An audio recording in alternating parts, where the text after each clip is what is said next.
I'm your friend, Dr. Charles Apoki. You see, the stress when they home, they too much. The pressure. Look at people just walking around, milling around, and look at before we came, there was a large number of people here. The noise is very minimal. If now my people hey, Rashidi, Kasimu, everywhere, everybody just they chill. Everybody is going, but the liberty, you see people strolling and walking around. I think life is more than what we are hustling for in Nigeria. And the thing that grieves me, our leaders that come here and see these things and refuse to develop our country, God will punish them. Why do you think it is that they see these things and refuse to replicate it? You see, the poverty is a weapon. They know that if they weaponize poverty, that the people will always respect them and honor them. So look at the campaigns. We are seeing the campaigns. Yeah. The banners are very small. You won't come here now and start telling people you want to do road, you want to do that, you want to do that. No. You want to provide constant electricity, you want to provide water. There's water. We have free Wi-Fi here. We have free Wi-Fi. I've not bought data since I came. Everywhere you go to, every facility has Wi-Fi, even in the train. And so the campaigns are at a higher level. And you see, once you weaponize poverty, you make the people poor, then you can control them. You can use anything to imprison them. You can use anything to... And that I was... You know, we went to the monastery, and we saw buses coming to the monastery. These are people of the Orthodox religion, because that monastery was built in 1695 by the Greek Orthodox Church. And you remember we were discussing that these people don't exert pressure to retain followership. You are not seeing adverts of miracles. You are not seeing adverts of breakthrough. You are not seeing adverts of deliverance. No, but these people have been able to retain followership because they provide facilities, they show interest in the lives of the people, they act as models. But like where I come from, if you sow seed, you will do that. You don't pay tithe, you will go to hell. Somebody paid tithe, they saw very cool. He had the Range Rover, shining Range Rover in heaven. Once you weaponize poverty, then you can control the people. But these people, they are Orthodox faith. They stick to it. They come there, and there's no emphasis. There's no aggrandizement. You see the priests, they just wore like what the Catholics and the Anglican priests wear. So something is fundamentally wrong with us. We create pressure so that the people feel insecure. I remember Fela, I respect that man. When he came to Tedder Hall one time to speak to us, he said the reason electricity goes off is to create insecurity and fear. And it's true. We are so insecure in the country. We are so afraid. We want to steal to secure your future. These guys here, they don't need it. Most of these people passing, they will have a pension. Most of these people passing, they are going to school relatively free. Most of these people passing here, they have health insurance. Most of these people passing, their children are paid salaries, they are born. My grandson receives an income here. So, I don't know. Well, if you want to compare societies, let's say, such as Nigeria and the US, Nigeria has insecurity. The US, to a certain degree, has insecurity. Yes, I told somebody that in the streets of some American cities, that the likelihood of my being shot or my being harassed by a policeman is very high. So, what's the difference? What do you think differentiates these societies? The two societies. Yeah. The society in America is that if you break into somebody's house, the likelihood of being easily arrested is very high. You can break into somebody's house in Nigeria, even if I show the police that this is the man that broke into the house, they might free the man might come and attack me later. No person can enter somebody's farm in America and just destroy his maize and say that he is a headsman. The American government will not allow it. No person can take over a portion of American territory within America. It will not survive it. So, but here somebody can come and take over a portion of Niger State, take over a portion of, there are some areas you can't drive into, you can't farm. Nobody allows that in the U.S. So the insecurity in the U.S. is different from the insecurity in Nigeria. But let me clear this. I did a lecture to the Robo Progress Union in the United States when they talked about insecurity in Roboland.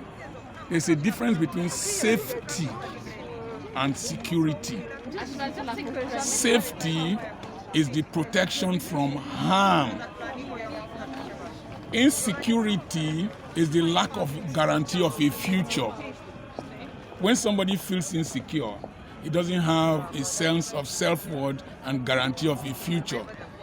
Insecurity can lead to lack of safety. Most people, like in Norway, their prisons are virtually empty. It is from other countries they bring people to Norway to prisons. Mm-hmm. Even in Norway, if you are a prisoner, they allow you go home and come back because the prison is comfortable. The prison is comfortable. When we don't have a guarantee of a future, we'll steal government funds. When you don't have a guarantee of a future, you will go and block road. And when you don't have a guarantee of security and fairness, you will join a cult. So it is that lack of guarantee of a future that is absent in Nigeria that makes us see the problems we're having. So insecurity is really different from lack of safety. Is it good? Yeah. Then you have another question? No. Okay, so no person has asked me to bring my passport. And no police has stopped us with a palm tree across the road. Where are particulars? Where they go? Okay, come down, wind down. No person has done that. The police are there. As I'm talking to you now, there are cameras observing us everywhere.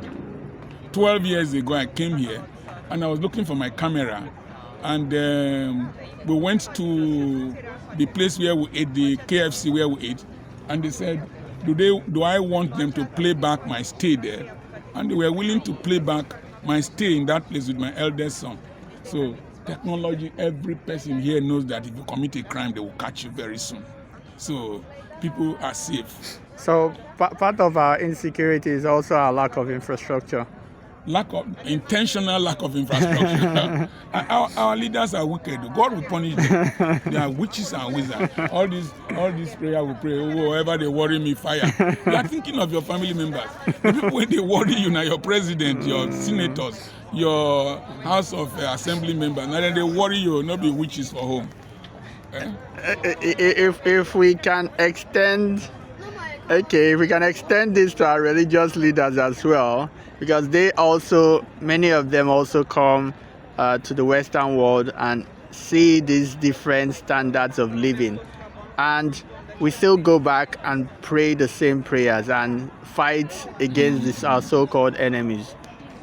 Is this also, do you also think it's intentional? I don't know why you bring this time. No, I'm setting you up, but... This my son is setting me up. But there are some temptations I want you to lead me into. You see, these are religious leaders. If you train a man, you equip a man, and he becomes free from you, he no longer becomes a burden to you. I feel very... Wait, sorry, on that point, but is it not in the best interest of you to train someone to become independent? Because the person becomes forever grateful to you than try to make the person your slave? Yes, that is the ideal thing if you feel secure.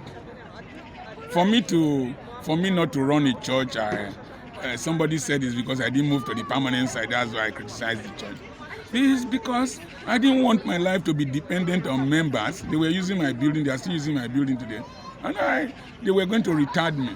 But you see, once you keep the people dependent on you through fear, through insecurity, and through a common enemy, the devil, witchcraft and all that, the people are always looking up to you. That's what is happening in North Korea. The people are always looking up to you. If you go overseas, no member will call you Reverend Dr. Charles Apoki, MBBS Ibadan, MPA Delsu, no. Dr. Charles, Dr. Charles, they don't give you a shit about your title. Yeah, in most places, as earning a doctorate or a master's is like the standard. They don't care about you. But here you see somebody who has the honorary doctorate degree from one fake university somewhere, Doctor this, JP plus plus. I see people know the state Jerusalem. So it's intimidation, fear, insecurity, scarcity, poverty mentality, and then hope capital. Hope capital. It won't be long. We will be going home. Count the weeks as days. And then they agree die. Because when they have this insecurity, the tendency is to always run to the man of God for prayer. And most of all these fantastic, fabulous stories people are telling is for you to become dependent on them. God did not create us to be dependent on man. In fact, he said, call no man father. He has given us all that pertains to life and godliness through the knowledge of our Lord Jesus Christ. Looking up to Jesus, the author and finisher of our faith. But Dr. Apoki, you want to impose yourself on people. It doesn't work. It doesn't work. They will become a burden to you, like as it is in Nigeria. Any other question? Don't set me up against myself. No, that's the last one. So I have a conference coming up on the 8th and on the 9th of November. I start becoming a man of influence. Send a message to +234 8021219262 and they will send you the flyer on how to register. You must register before the end of the month. After that, the fee increases. Just imagine you have free Wi-Fi anywhere you go to. You think you will be under pressure to buy data in Nigeria? No. Just imagine that you can go to school relatively free. You think you'll be under pressure? I went to Australia. Old people's home in Australia, they are more beautiful than the GROA in Africa. Just imagine that you have access to food, access to clothing. In Australia, people don't struggle to become exceedingly rich because if you do that, they will tax you more. Yeah. So people are relatively comfortable, and at the same time, they are very disciplined and frugal. You understand? With the Chris song, we are starting the warriors. I remember your friend, Dr. Charles Apoki. You like me, now you sabi. You don't like me, now you sabi. Remember, say I know the normal. God bless you.